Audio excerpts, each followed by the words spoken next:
Manchester City, the club currently on the top of English football. One of the two biggest clubs in the world that call Manchester their home. There is no doubt Manchester City is currently one of the biggest clubs in the world. But how did they even get here? How did a club that was languishing in the third division in not so distant past conquer England? Well, we take a look at the transformation of this historic club and England conquering behemoth. Here is the story of the rise of Manchester City.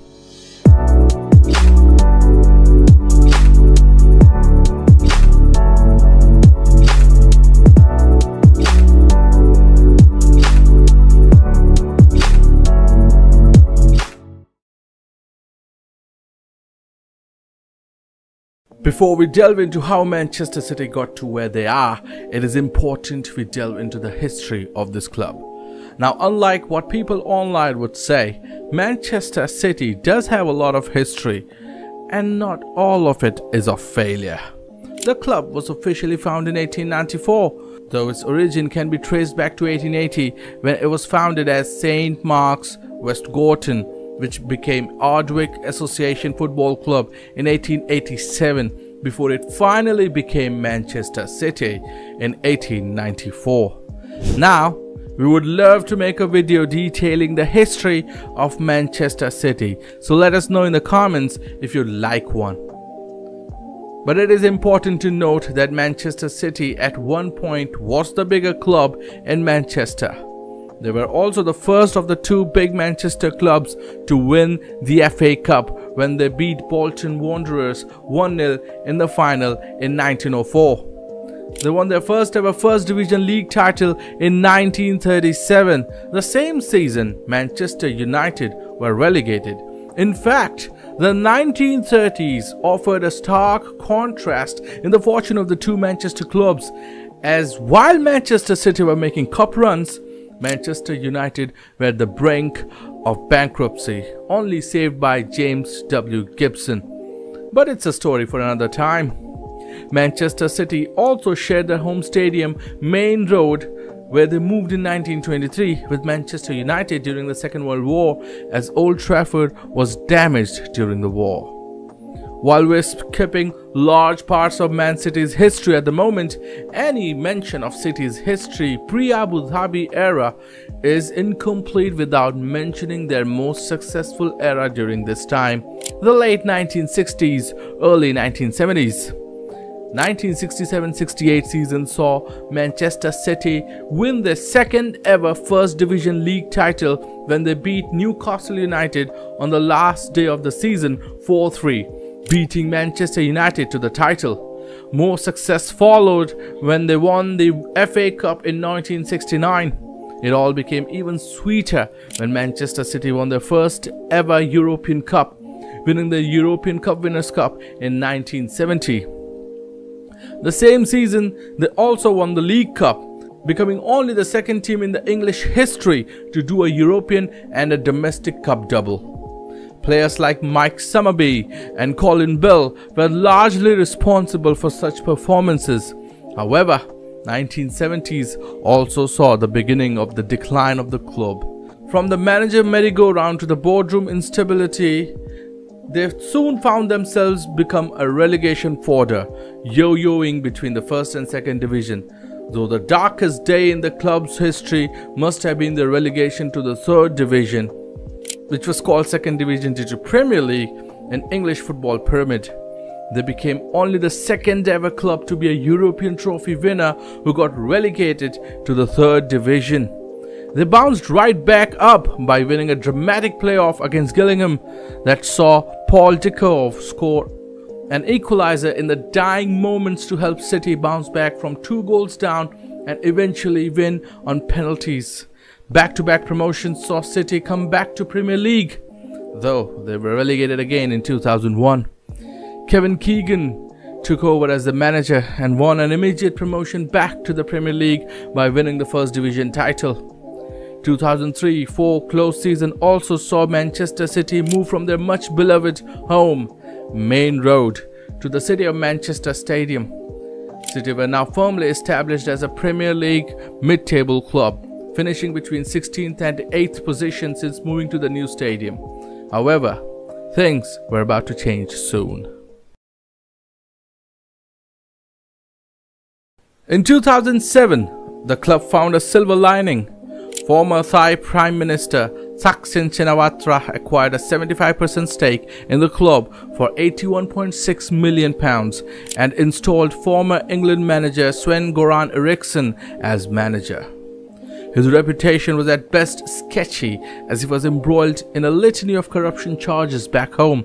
Nevertheless, there was hope that the takeover will help Manchester City climb back up the Premier League ladder. Players worth around £60 million were brought in, and Manchester City started playing some attractive football. Money was spent on the likes of Elano, Valery Bozhinov and Vedran Korluka. The season started brightly, and early in the season, Manchester City won the Manchester Derby, winning at home against United 1-0. City kept up pace for most of the early and mid-season part as they hovered around 5th position. However, the early momentum of the season soon dissipated, and City slipped all the way to 9th by the end, which ended with a humiliating 8-1 defeat away at Middlesbrough. City did manage to qualify for the UEFA Cup based on the UEFA Fair Play points, but it wasn't enough to save Eriksson's job. Eriksson was then summarily sacked, with Mark Hughes taking over. With his assets frozen and City in a financial turmoil, Shinawatra was looking to sell the club. Enter Sheikh Mansour. Here comes the money. Here we go. Money talk. Here comes the money. For years, Manchester City was everybody's favorite second club and everyone's favorite joke. Manchester United even had a ticker counting how many years Manchester City had gone without winning any trophies. Despite brief spells of success, Manchester City largely was a club that took a step forward only to go several steps back. Thaksin Shinawatra's takeover brought promise, but it all soon dissipated, and the club was in financial turmoil. Amidst all the noise came the sight of a silver lining. Sheikh Mansour bin Zayed Al Nahyan, a member of the UAE royal family, had arrived with his Abu Dhabi United Group, or AUDG, to take over the club. Their arrival wasn't unprecedented, as just 5 years ago, another club in Chelsea was bought by the Russian billionaire Roman Abramovich, and his deep pockets helped Chelsea establish themselves amongst the bigwigs of the Premier League, namely Manchester United, Arsenal and Liverpool. Manchester City had a distinct advantage of being situated in a big city, had a loyal support and a big stadium. According to Suleiman Al Fahim, who represented Sheikh Mansour at the time, they saw Manchester City as a top 4 club and wanted to make it one of the biggest in England. Soon, Manchester City's fortune was going to turn. Within hours of acquisition, the City ownership decided to splash the cash, signing Robinho for a then record fee of £32.5 million from Real Madrid. They also launched unsuccessful bids like the £30 million for Tottenham Hotspur's Dimitar Berbatov, who decided to go to the red side of the Manchester. According to reports, City also bid for the £30 million rated David Villa of Valencia and Mario Gomez of Stuttgart. In fact, Sky Sports reported City could have bid for as many as 6 top superstars that day. Manchester City's new owners had come with a clear vision. They wanted to make Manchester City the top club in the land. Despite the failure of landing all their transfer targets, City still made a huge splash with incoming players like Joe, Vincent Kompany, Pablo Zabaleta, Sean Wright-Phillips, Craig Bellamy, Nigel de Jong, Shay Given, etc. were over £100 million. However, it didn't bring instant success. Under Mark Hughes, Manchester City ended 10th in the league. And while they did well to reach the UEFA Cup quarter-finals, the season proved to be an overall disappointment. However, the City management wasn't going to stop. 2009-10 season yet again saw an influx of a lot of new players to the tune of over £100 million spent again. The biggest acquisitions were Manchester United's Carlos Tevez and Arsenal's Emmanuel Adebayor and Kolo Toure. Despite a promising start yet again, a series of draws mid-season meant Mark Hughes' time was up. Manchester City appointed Roberto Mancini and he had an immediate impact. City ended the season at 5th, qualifying for the Europa League playoff round and showed marked improvement in quality of football. In Mancini, they had signed a quality coach. And due to the cash spent in the market, the quality of players was quickly improving. However, the season yet again ended trophyless. 2010-11 season proved to be the turning point for Manchester City in many ways. As usual, City splashed the cash, bringing in names like Yaya Toure from Barcelona, David Silva from Valencia, Mario Balotelli from Inter, James Milner from Aston Villa, Jerome Boateng from Hamburg and Edin Dzeko from Wolfsburg to a tune of over £140 million. Under Mancini's continued stewardship, City's results in the Premier League improved dramatically as they climbed up to the 3rd position, their highest position since the inception of Premier League. This meant they also qualified for the UEFA Champions League for only the 2nd time since 1968-69 season, when it was called the European Cup. But the biggest achievement for them this season was winning the FA Cup, ending the 35 years of trophy drought. The triumph was made all the sweeter as City beat their city rivals Manchester United in the semi-final 1-0 before beating Stoke City in the finals. Carlos Tevez was instrumental through the campaign as he bagged 23 goals in all competitions, 20 of them coming in the Premier League, earning him the Premier League Golden Boot award that he shared with Dimitar Berbatov of Manchester United. Joe Hart won the Golden Glove Award, keeping 18 clean sheets, while Kompany and Tevez made the PFA Team of the Year. It was clear that the team was improving at the rate of knots, and the trophies that Manchester City's owners craved so much were on their way. While 2010-11 was a breakout season for them, 2011-12 season was when they truly arrived. The splashing of the cash continued as City acquired the services of the likes of Gal Clichy and Sami Nasri from Arsenal and Stefan Savic from Partizan, but the biggest acquisition for them was the Argentine striker Sergio Aguero from Atletico Madrid for a reported fee of £36 million. Aguero made an immediate impact as he scored a brace on his debut off the bench against Swansea City. Aguero thinks about the shot, will go for it, and will plant an absolute cracker into the corner. Manchester City led the table for most of the season over their rivals Manchester United, that included a 6-1 drubbing of United at the Old Trafford. However, United overtook them on game week 28, and a few draws and losses meant Manchester United had taken the lead.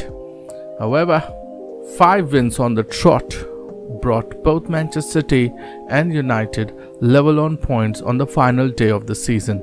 City were ahead on goal differential, which meant all they had to do was win against QPR to lift the Premier League for the first time in 44 years. It is said that money can't buy everything, and failure had become such a part of Manchester City's DNA that winning against a relegation-threatened QPR at home was far from given. And so it was proving to be, as despite an early goal by City, QPR took the lead.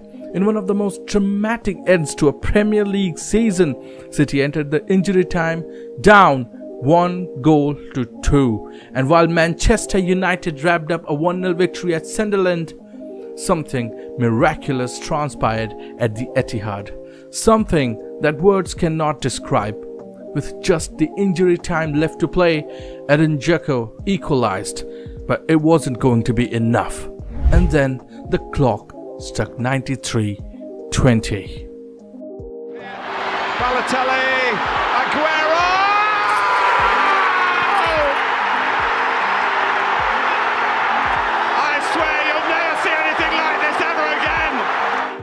Manchester City had won their first ever Premier League title. A 44-year wait for a top-flight league title had come to an end. After such a historic season, Manchester City entered the 2012-13 season as the defending Premier League champions. There was an air of optimism around. While some big names like Mario Balotelli left, some big transfers in meant Manchester City were still looking forward to more silverware. They had a settled spine of Aguero, Toure, Silva, Kompany, Zabaleta, etc., alongside some really exciting young players like Micah Richards and Jack Rodwell. However, the season didn't turn out as everybody was hoping for. A slow start meant Manchester City were lagging behind for most of the season and never recovered to challenge the eventual champions Manchester United. They finished second by 11 points. Combine it with a complete no-show in Champions League where they failed to win a single game and crashed out completely at the group stage, and Roberto Mancini's job was in jeopardy. The final straw, however, was the FA Cup, where despite a great run till the final, Manchester City lost to Wigan Athletic, the same club that got relegated from the Premier League this very season. Mancini was sacked on May 13, 2013, and Manuel Pellegrini was appointed the manager a month later. 2013-14 season under Manuel Pellegrini proved to be a success. This season saw Carlos Tevez leave for Juventus, but also saw likes of Fernandinho join the club. Despite a shaky start, City recovered spectacularly. This was also a season where City ended up scoring over a century of goals in the Premier League. This season is also remembered for the infamous Steven Gerrard slip against Chelsea that effectively ended Liverpool's campaign for the Premier League. Manchester City ended up winning the Premier League title for the second time. They also won the League Cup, making it a domestic league and cup double. This was also the first season Manchester City made out of their Champions League group. However, they were defeated by Barcelona in the round of 16, ending with another Champions League disappointment. Nevertheless, with 2 Premier League titles in the last 3 seasons, it seemed like Manchester City had established themselves as a permanent title contender. Despite all the success they had till now, the next 2 seasons were less than favourable for Manchester City. The big money transfers had continued throughout Pellegrini's managerial era, but very few of them were turning out to be good.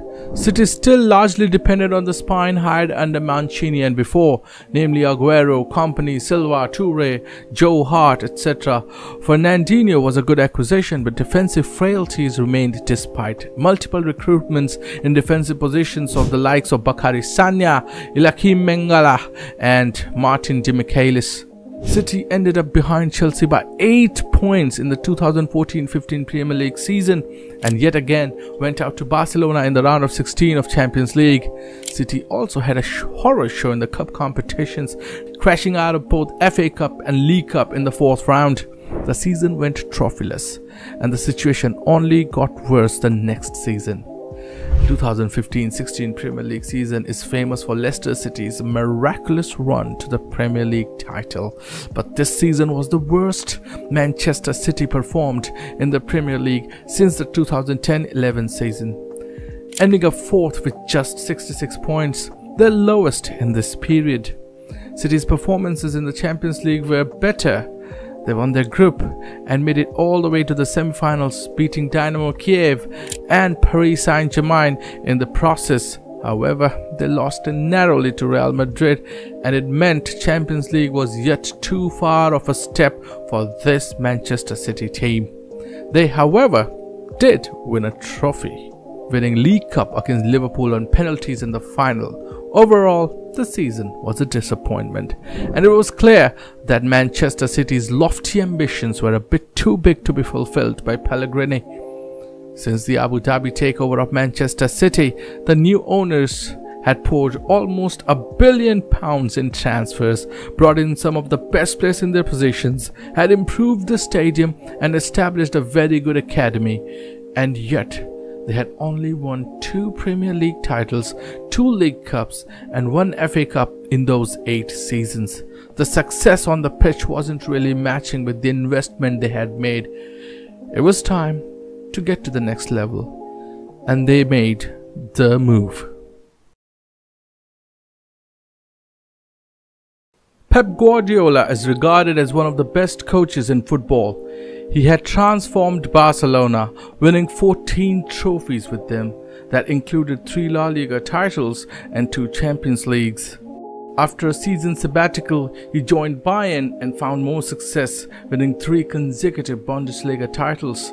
So when Pep Guardiola was announced as the manager of Manchester City, people took notice. Some didn't think Pep Guardiola's tactics would work in a physical league like the Premier League. Some doubted if this Manchester City team had the quality of Pep's previous clubs like Barcelona or Bayern Munich.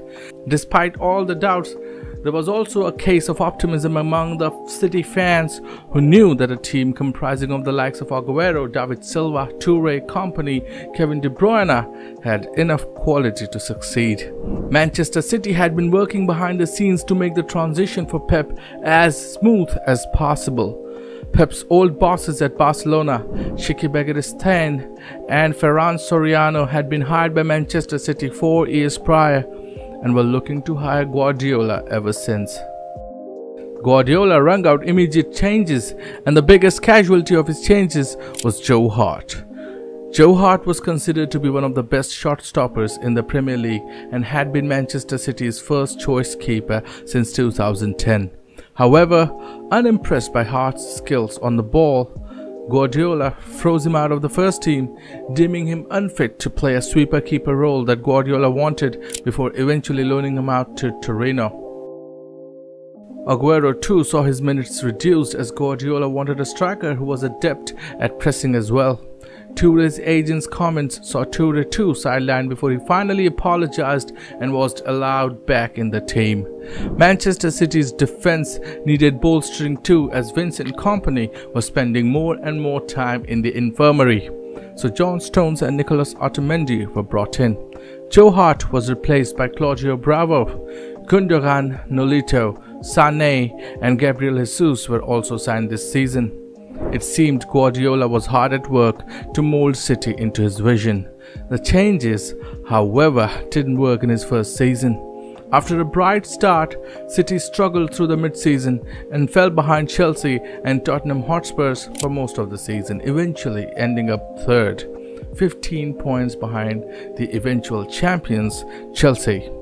Claudio Bravo proved to be a disaster between the sticks and was dropped in favor of City's backup keeper Willy Caballero midway through the season.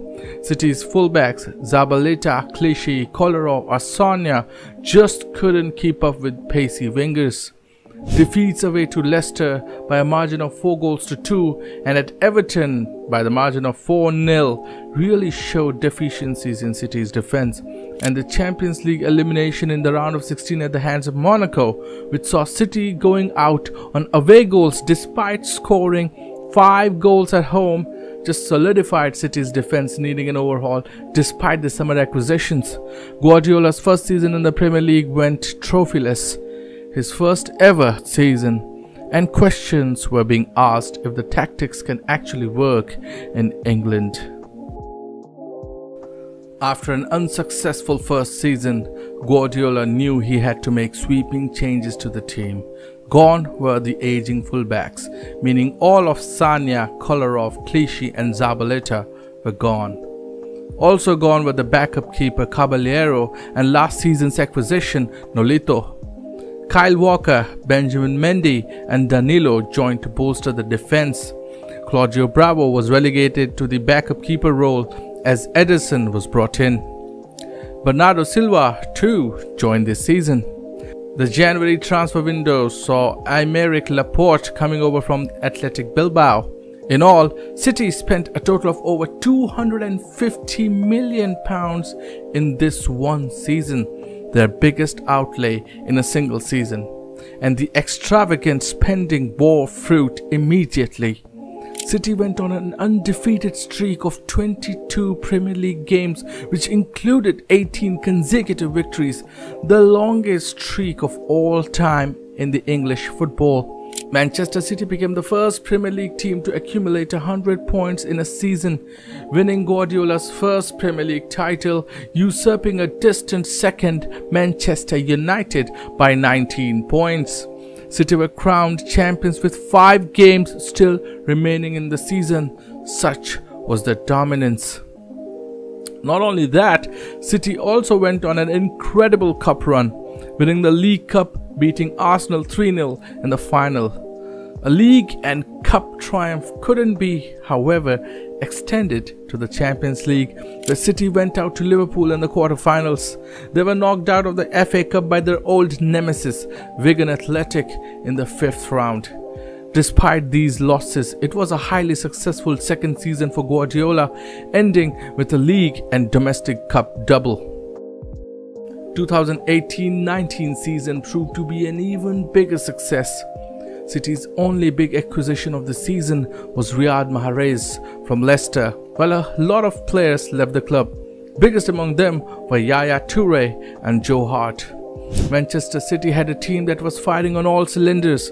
Aguero, Sterling, De Bruyne, Gundogan, David Silva, Bernardo Silva, Leroy Sané, Fernandinho, Laporte, Ederson, etc. made for a fearsome team. And fearsome they proved on the field. Manchester City swept all the domestic trophies available, winning the Premier League, League Cup, FA Cup, and even the curtain raiser, the FA Community Shield. This season also saw the emergence of Klopp-led Liverpool, who matched City step by step, eventually falling short by just 1 point in the league. City and Liverpool accrued 98 and 97 points respectively, the highest total for number 1 and number 2 teams in the league ever. This season also proved to be the last for City's captain for the last decade, Vincent Kompany, who capped off a glowing career with a league-winning goal against Leicester. However, the Champions League was becoming a bane for Manchester City.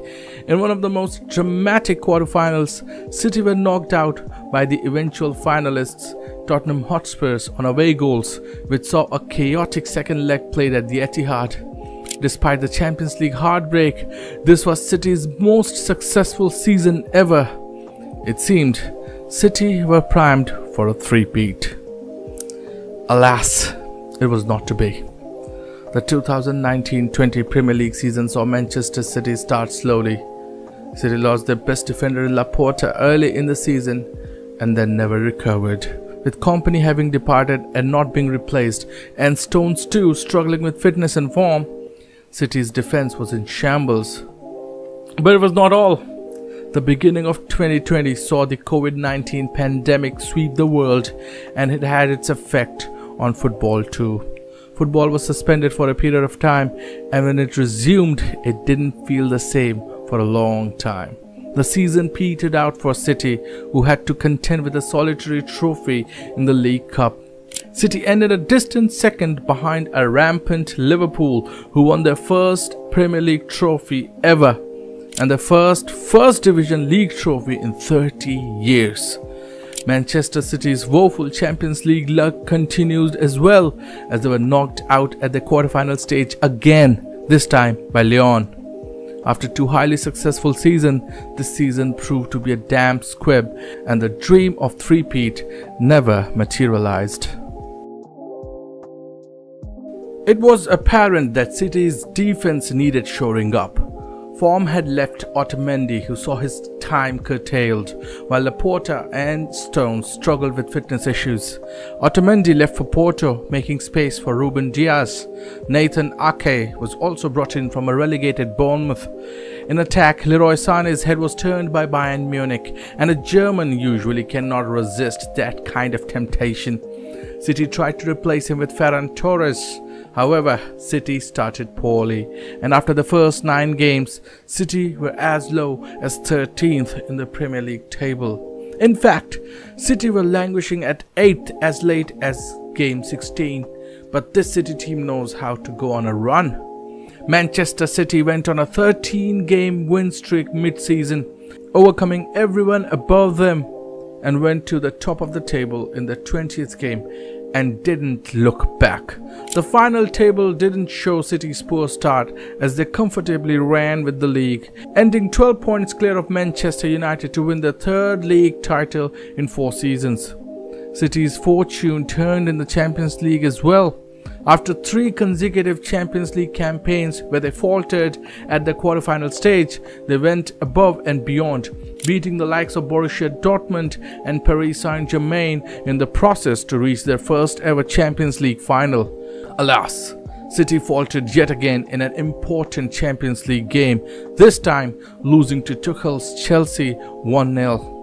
Chelsea was a thorn in Guardiola's side as they also beat City in the FA Cup semi-final by the same score. City did manage to win the League Cup, beating Arsenal, Manchester United and Tottenham Hotspurs in the quarterfinals, semi-finals and the finals respectively. It was a great comeback for a City team after a COVID-ravaged season, and it was looking like finally the owner's goal of transforming Manchester City into a footballing juggernaut was bearing fruits. The 2021-22 season saw Manchester City making the most expensive signing of all time in English football, to be broken by Chelsea the very next season, when they signed Jack Grealish from Aston Villa for a reported £100 million. Ferran Torres left for Barcelona, but overall there was minimal changes to the City first team that won the league and reached the Champions League final the last season. City started slowly yet again. However, as we've all become accustomed to, City went on a 12-game win streak in the middle of the season to take up the first position in the table. This time again, City were chased by a relentless Liverpool who kept very close to them since losing the first position. On the Champions League front, Manchester City went past Sporting and Atletico Madrid in the round of 16 and the quarterfinals, and then took a lead against Real Madrid in the home leg, beating them 4-3. This was the edition of Champions League that saw the away goal rule scrapped, which meant the away goals didn't matter in the grand scheme of things. It seemed City were en route a second consecutive Champions League final when they took the lead through Mahrez in the second leg at Santiago Bernabeu around 73rd minute. However, it proved to be one of the most dramatic semi-final clashes of all time. Manchester City, who led the tie 5-3 till the 90th minute, conceded twice under a minute. By Camavinga. Benzema's done very well to get it across, and they have scored. Carvajal, as Stuart rightly says, made a couple of really good chances, and he's made a goal. Oh, how can you believe it? Rodrigo again. Unbelievable. And then conceded another goal through a penalty to lose the semi-final. Try and find a penalty that's unstoppable, and he's done that. Yet again, Champions League proved to be a step too far. However, it didn't deter them from performing in the Premier League. In a yet another dramatic final day, Manchester City went 2 goals down to Aston Villa before a 6 minutes bliss saw City score 3 goals. Gundogan scored twice to win the tie 3-2. Manchester City had won the league yet again by just a point over Liverpool. The season brought only 1 trophy, but it was the Premier League, which meant they had now won 4 of the last 5 Premier League titles. Guardiola had turned Manchester City into a league-winning machine. And so we rolled into the current season. City brought in Erling Haaland, who broke all kinds of goal-scoring records, having scored 52 goals in all competitions at the time of making of this video. Tactical innovations like transforming Stones into a more advanced defensive midfield role meant City became even more solid in defense. After trailing Arsenal for most of the season, City yet again went on a 12-game win streak in the Premier League. While Arsenal collapsed at the final hurdle, City completed their three-peat and won a 5th league title in 6 seasons with 3 games to spare. Manchester City's Champions League campaign seems like a campaign of a team possessed. The Champions League knockout home game scores read 7-0, 3-0 and 4-0, beating RB Leipzig in the round of 16, Bayern Munich in the quarterfinals, and Real Madrid in the semi-finals 8-1, 4-1 and 5-1 respectively on aggregate. The wins against the heavyweights like Bayern and Madrid stand out the most. Manchester City are now in the Champions League final for the second time in 3 seasons, this time taking on Inter. City are also in the FA Cup final to take on Manchester United, the first time this derby is happening in the FA Cup final. An unprecedented treble is for the taking. Can City do it or not remains to be seen. But you all know, this is not the end of the story. We could leave it here, but we all know the rise of Manchester City has more to it. As a club with as long a history as Manchester City, controversies are bound to be part of that. Like how Manchester City were found to be guilty of breaking the rules of the league during the 1904-05 season, when it was found that City were making additional payments to their players over the then weekly cap of £4 a week. 17 players were fined and suspended until January 1907, while City were forced to sell their players. However, it is the recent controversies and allegations that cast a question mark over the club's current success. Since the Abu Dhabi takeover, Manchester City have been constantly accused of financial doping. In 2014, UEFA sanctioned Manchester City for breaching the newly introduced financial fair play rules, fining them £49 million and restricting their Champions League squad to just 21 men instead of the usual 25 men. It was later reduced to £16 million. However, the biggest bombshell in the Abu Dhabi Man City era dropped in 2018 when Der Spiegel ran a report that claimed Manchester City owners had broken many financial fair play rules, that they had falsely disguised equity money as sponsorships, and that some sponsorship deals were inflated due to the relationship to the Abu Dhabi owners themselves, like the Etihad or Etisalat. Multiple leaked emails were published and sparked a worldwide controversy. UEFA took notice and began to investigate. In February 2020, UEFA banned Manchester City for 2 years from competing in the Champions League, citing serious breaches of FFP rules, and fined €30 million for failing to cooperate with the investigation. City were found to have overstated sponsorship revenue and break-even information in accounts submitted to UEFA between 2012 and 2016. City pled not guilty and appealed to the Court of Arbitration of Sports in Switzerland. While CAS upheld the punishment for failing to cooperate with the investigation, CAS did overturn the ban, citing the fact that most of the alleged breaches were either not established or time-barred. They also reduced the fine from €30 million to €10 million. Manchester City lawyers called this a huge victory, but City's troubles didn't end here. Der Spiegel released more leaked emails, citing more financial irregularities, and in light of these allegations and UEFA verdict, the Premier League started to investigate. In February 2023, in another big bombshell, Premier League had brought more than 115 charges against Manchester City relating to alleged financial irregularities between 2009-10 and 2017-18 and failing to cooperate with investigations since 2018, and have been referred to an independent commission. Manchester City have yet again denied any wrongdoing. As of now, the case is still ongoing, and from various reports, it seems it could take months or even years before any verdict is reached. The Manchester City owners have also been called out regularly due to their country's human rights records and called Manchester City a sports washing project, as in it is a vehicle to make the owner's image more palatable. Despite all the allegations and controversies, Manchester City have gone from strength to strength. Manchester City's rise can be attributed to many factors. While people love pointing to the unprecedented money poured into the club, it's also a fact that money alone cannot buy success, not without a proper plan. We don't have to look any further than Manchester United, the local rivals, who have spent almost the same amount of money in the same period and haven't had anywhere near that kind of success in this period.